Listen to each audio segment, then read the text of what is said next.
Alright, yeah, we've just got 10 minutes. What are you saying?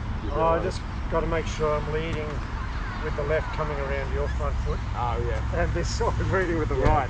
Yeah. Sometimes I was mixing those up, and that was getting this into a weird situation. It's also a lot of time when I come too down the middle and my hand comes out, that's where you start to hit that. Yeah. But So I think we're okay on the back lines, it's just the front lines. Yeah, right? the front too. Yeah, so we'll see how it goes.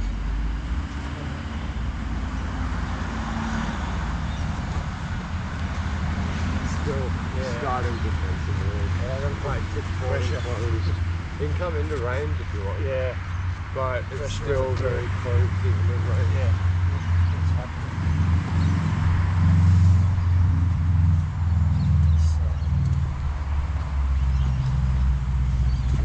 Push my head into that. That's why you do it at this range first. See, if you're in closer range, you would just jack your head in.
Try not to react to yours now. No, I'm the So same. I'm trying to bring it out.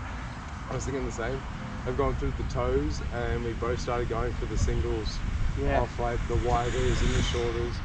Just tried to do a little bit slower, but we're both reacting a little too much for it. Yeah. I made sure I felt like the defense is okay and they can come in. I think we both come in and out and defense will be okay.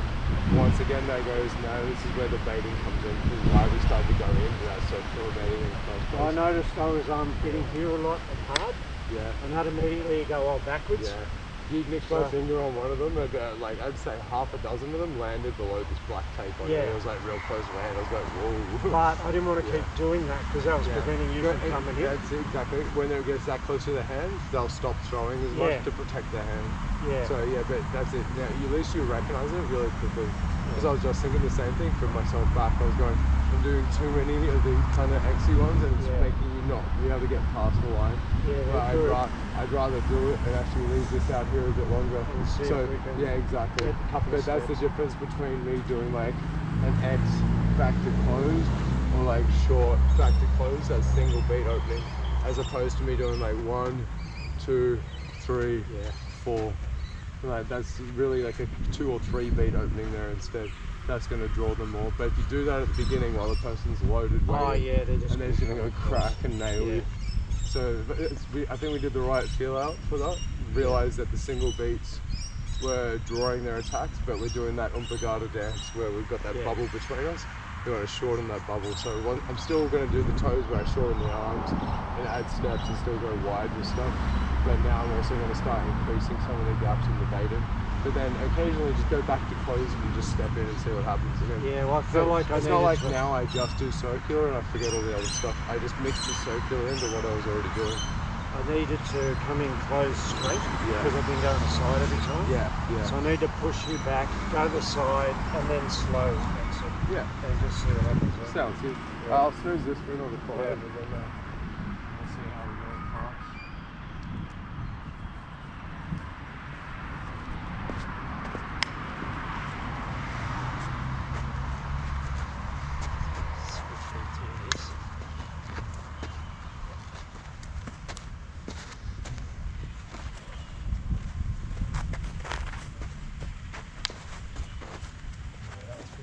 going, didn't it?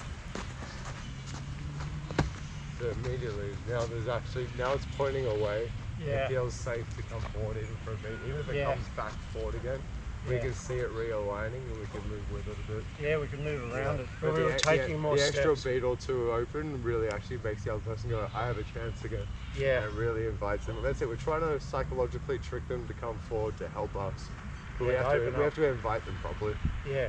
Without getting hit ourselves. But that's it. You can't just start with the invitation and snipers are like, yes. Yeah, we learned that hard way. Not just snipers, you've got other people that just don't have range control or they're just aggressive forward fighters and stuff. Or if they just charge. They go, I'm going to charge whether you're ready or not. And just the defensive fighters will live and the ones that are offensive won't. Right? Well, it's like Katana, if you charge now, I've got this high enough just to drop myself. You're not just reinforcing it and not just tip forward. You're getting off the line, but you're also changing levels. I'm dropping my height. There's a lot of things simultaneous. Yeah. So it's no longer just doing that. Yeah. It's doing that if you drive. The word simultaneous just keeps running through my head with stuff. And it's not just simultaneously step or simultaneously attacking. It's a simultaneous defense of a lot of things. And the list just keeps growing and fracturing into more things. It's really interesting. Yeah. Good.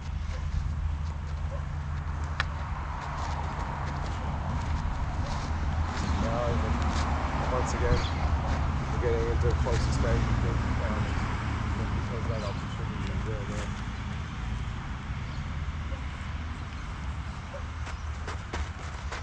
Yeah, I was thinking the same. Bit of pressure. And I was like, if you do put pressure, I can just get tip forward and close again. Too long. Yeah. But yeah, it wasn't too long as when you went forward, you were hit tight. Yeah. So once again, I think even if you did that same thing, as you came forward, went back up to like near your chin, you would have actually been fine. Yeah. I was actually going backwards, but I was like, I think I can keep it just out. get there. No, it's good. But I was about to do what you just did. About 2 beats before you stepped forward like this, I was going, I'm going to close and just put pressure on. Yeah. You just did it first. I went, oh, I don't have to. No, it's good. Doesn't really matter who closes the gap. Nah, as long as you're ready. The gaps are just wide and short, wide and exactly. No.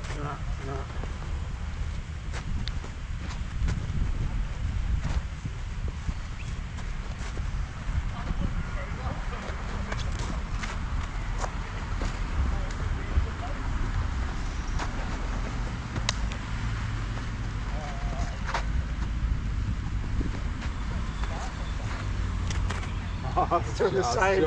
I was doing the X as well. I keep going to 90 degrees and getting cut. I'm like, I've got to get more. Yeah, I did the same, but probably not quite. Whoever's more acute usually goes with it.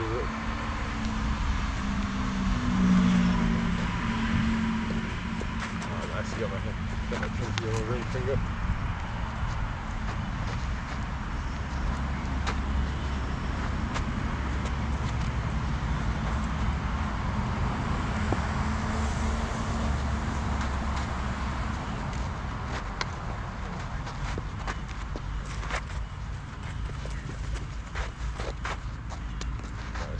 Again. Yeah, it was I must be coming forward with it. You showed me that again. Yeah. I think I must have, as we pivoted, I must have stepped forward. Yeah, I saw all of that. Yeah. I was going to be careful when I'm switching my right foot forward. That can't be mid-circular. Right. I can go backwards with this, but I can't come forward with it. Yeah. It's interesting, unless I'm doing it as a bait, but I haven't figured it out yet. Yeah, well, I'm just getting hit. What do you do? No, but you picked that a few different sessions in a row. The exact same thing, right foot coming forward, hand shot on even if it's on the ribs. At that point, if I'm stepping in, if I move that, you're still going to get my body in half. So but when you do work out the bait, it's going to be a killer. Well, I'm like, it's going to either become like raised one as you go. Something like that. Or more like Mongromies where it's going to still walk and then come to it. It's just the timing on it's very different because Mongromies is like kind of, he slides backwards but he's coming forward with it. Where Ray's is really more slide back and it feels like he's falling back a bit. I think the trouble is it doesn't look like one of those slow motion ones where I can keep going. Yeah. It looks like, oh, that's a window. It's a quick and back. It's got to be that. Or like the fish gutters and like very flicky motions. Where if it was a slower one moving still, I'd have to reach more and follow. Yeah. So that like, would be, especially if I did something like this and you went for it, and I was like, that would be great. Yeah. Whereas the others, but like once again, we're trying to figure out how to. It's the psychological invitation that we're trying to get past. So.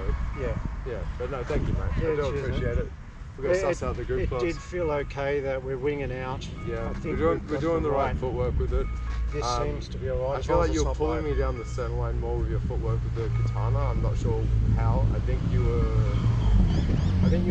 doing more of the backwards line with the katana, where you like 50% forward, 50% back, and you went in and out so much that I started to follow you. Maybe you're doing even more of the back lines. So maybe this time maybe too it was much 60% pressure. back and 40% forward. Yeah. And I started to follow, and that funneled me into it.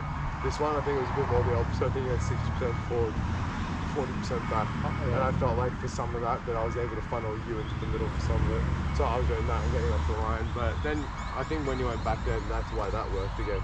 You got me stepping straight, and that's come there. Yeah. Even if I did that same thing and it was more out on that side, I can turn and do more things.